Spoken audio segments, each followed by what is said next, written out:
friends, colleagues and listeners, another little podcast lined up for you, and today's guest is Kendy Choi, who's the Director of Commercial and Partnerships for Cainiao and based in Liège.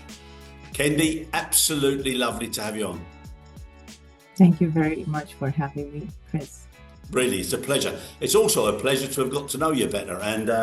And the last time we met, I'm just going to throw something there that you'll laugh at, which was the Bermuda Triangle, but we won't go into that on the podcast, okay? So you know what I'm talking about. So thank you very much for that one.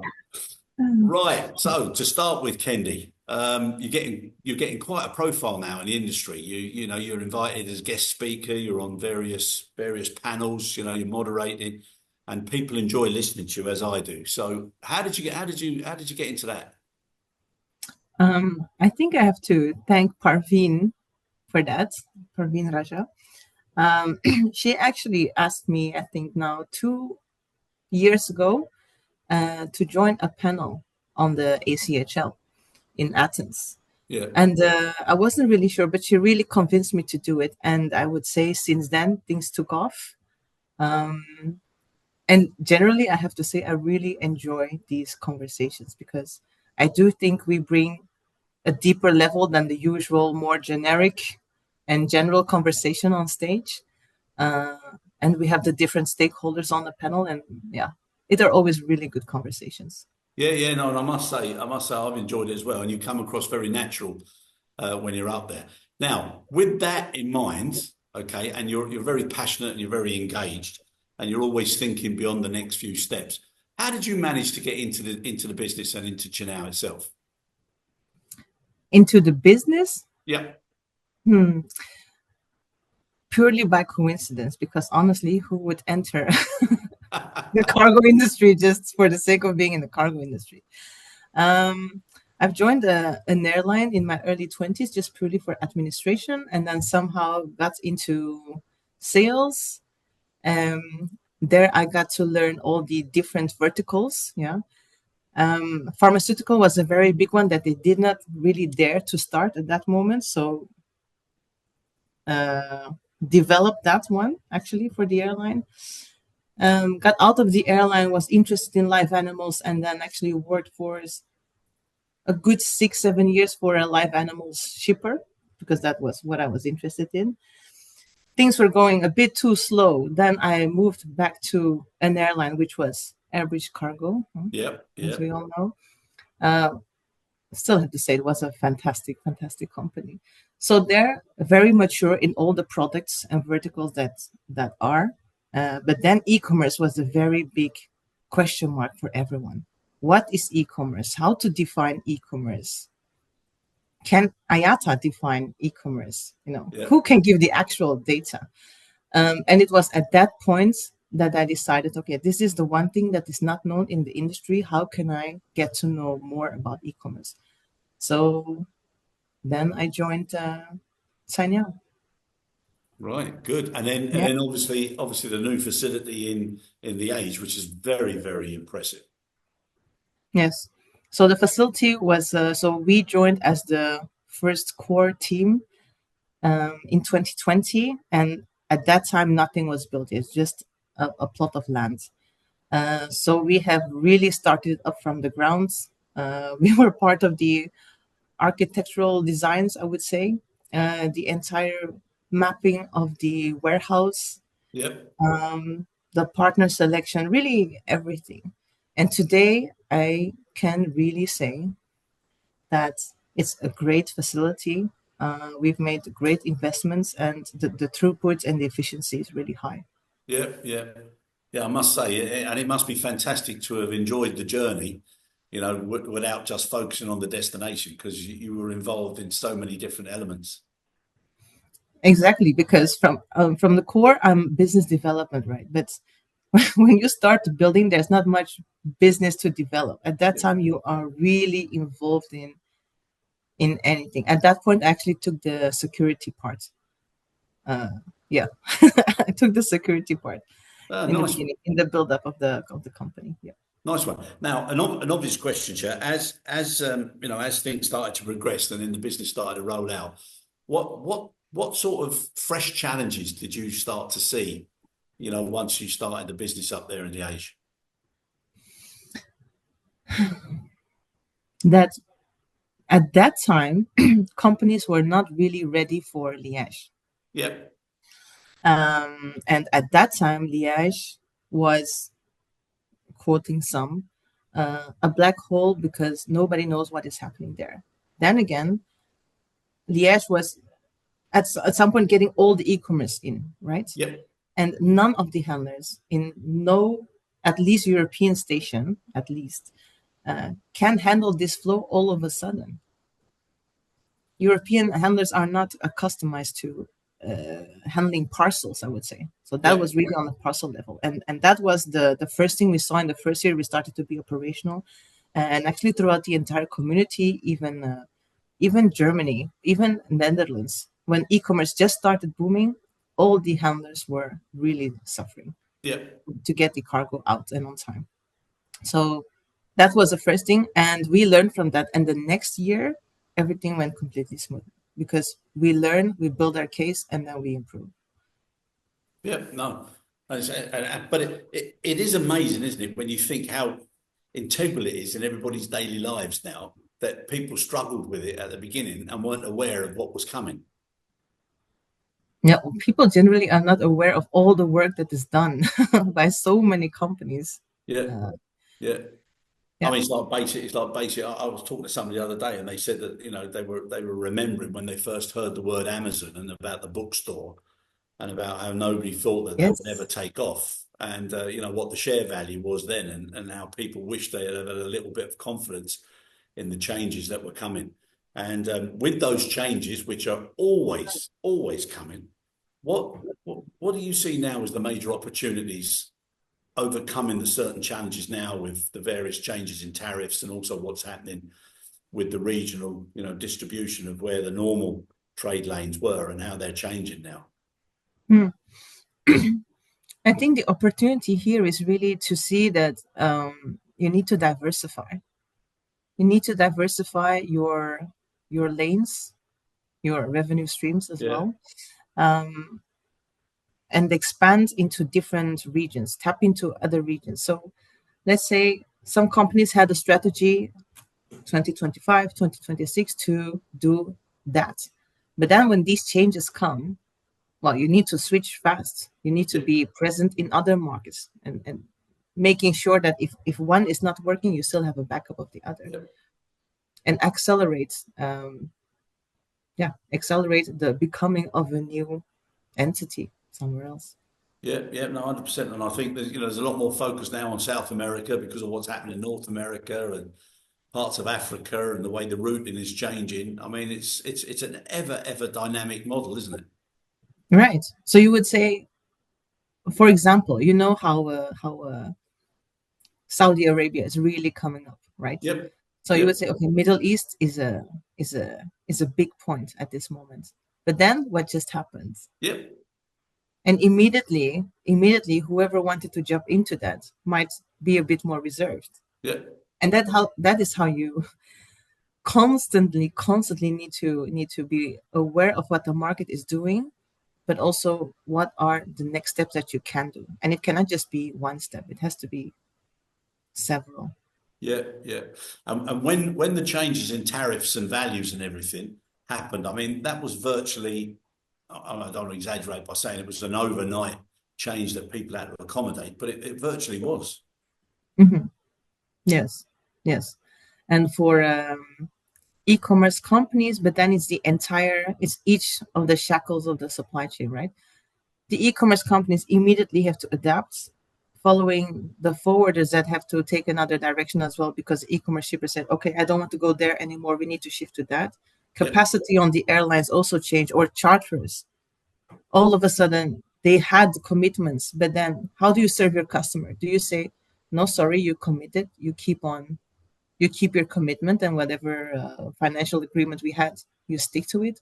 yep. Or are you showing understanding and you think of a longer partnership and say, okay, let's see what we can do here, and we'll try to find other solutions on another market that does work for you.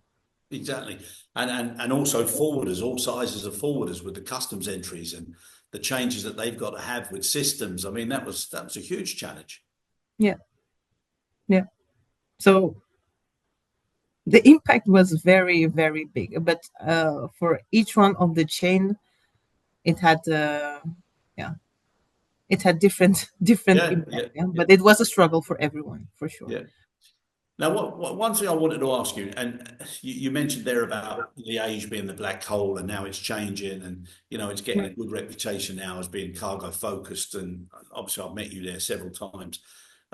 If you look now at airports and how they focus now on what's best for their business, but especially if you focus on a cargo, primarily, that's part of their tactics. What do you think is necessary now for an airport to ensure that all of the influencing factors, so whether it comes from trucking, whether it comes from community systems, whether it comes from the better use of logistics so that you don't have queues of trucks and the timelines. What do you think airports should start to do now to do things differently as they're starting to develop their own existing airports, but also creating more or trying to build a cargo focused airport? Mhm. So Liège Airport is definitely very, very cargo focused, and they are working on the cargo community as well. Um, what the airport could do, contribute generally, yeah, um, is making sure that all the stakeholders are aligned on a certain level of quality, Yep.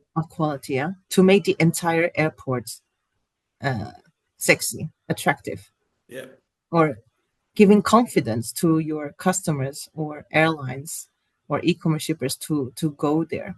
So I have to say that Liège Airport's reputation in that aspect has definitely grown Yep. since 2020, definitely. Um, but yeah, something like that.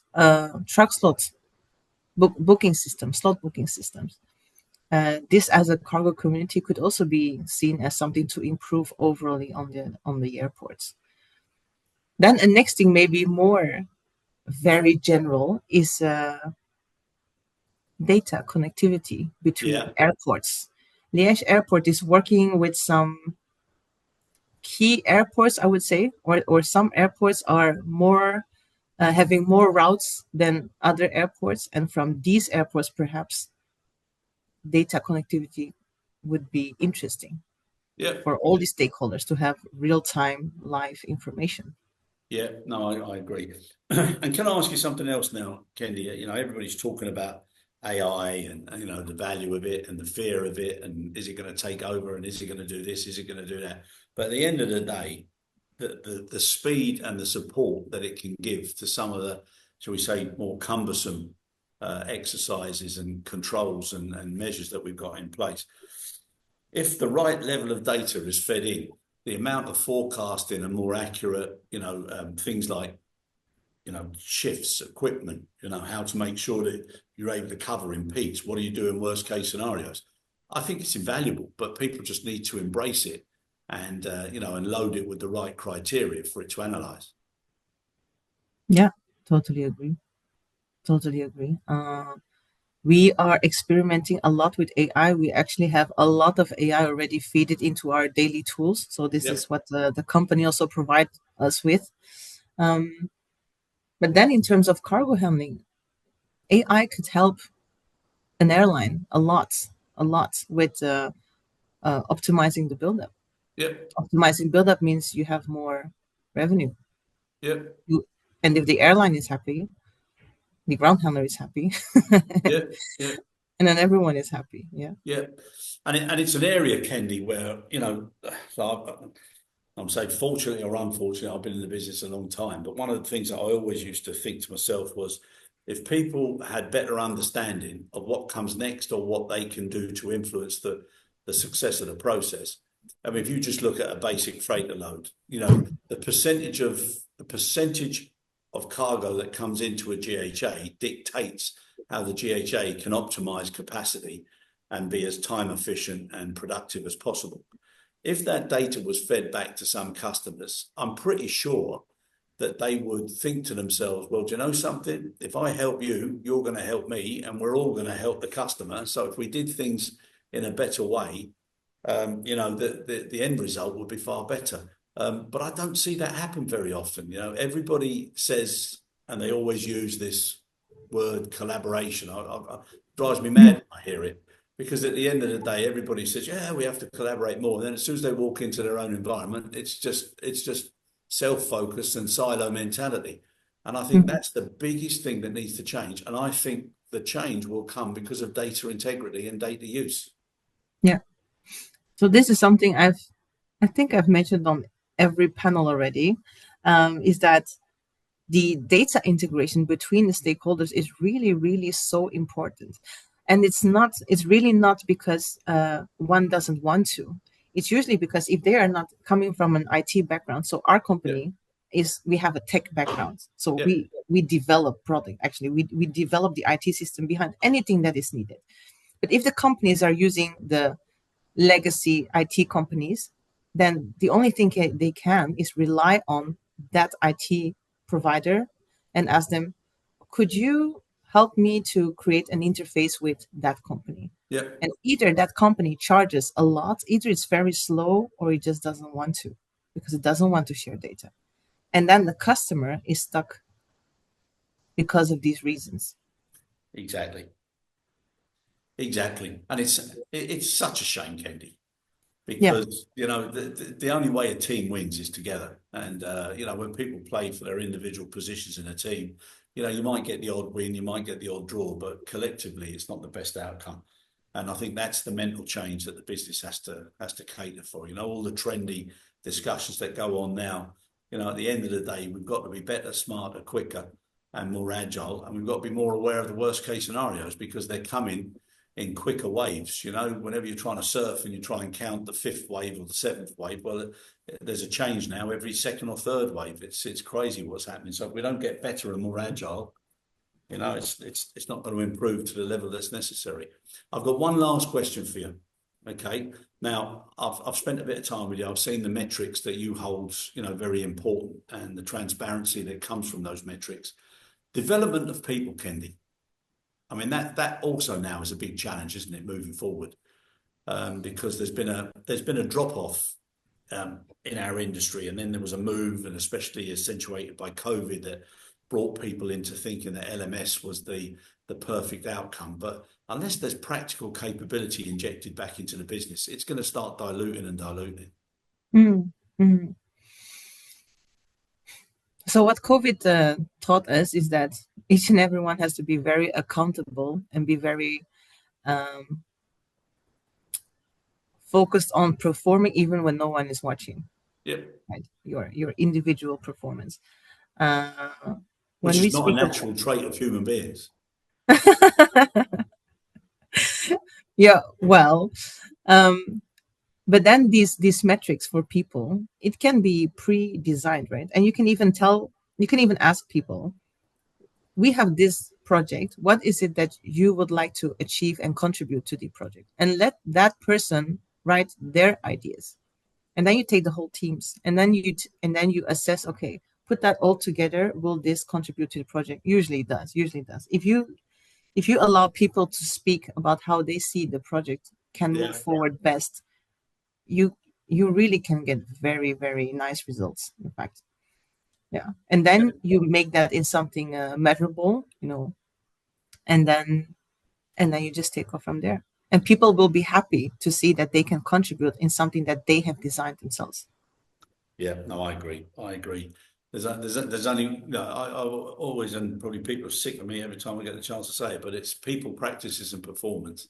And it starts with people. And if you let people know that you care about what they think, and they got a chance to voice, and they're able to see that something makes sense, and give them a storyline, then the practices will be more consistent, and the performance will be, the way people want them. So, yeah, it's all about people, Kendy. And as a person, I've always enjoyed our interactions. And again, just coming back to the Bermuda Triangle, we'll save that for the next conference. We'll save that for the next conference. I look forward to seeing you again soon. And thanks very much for your valuable time. Thank you very much, Chris. Thank you.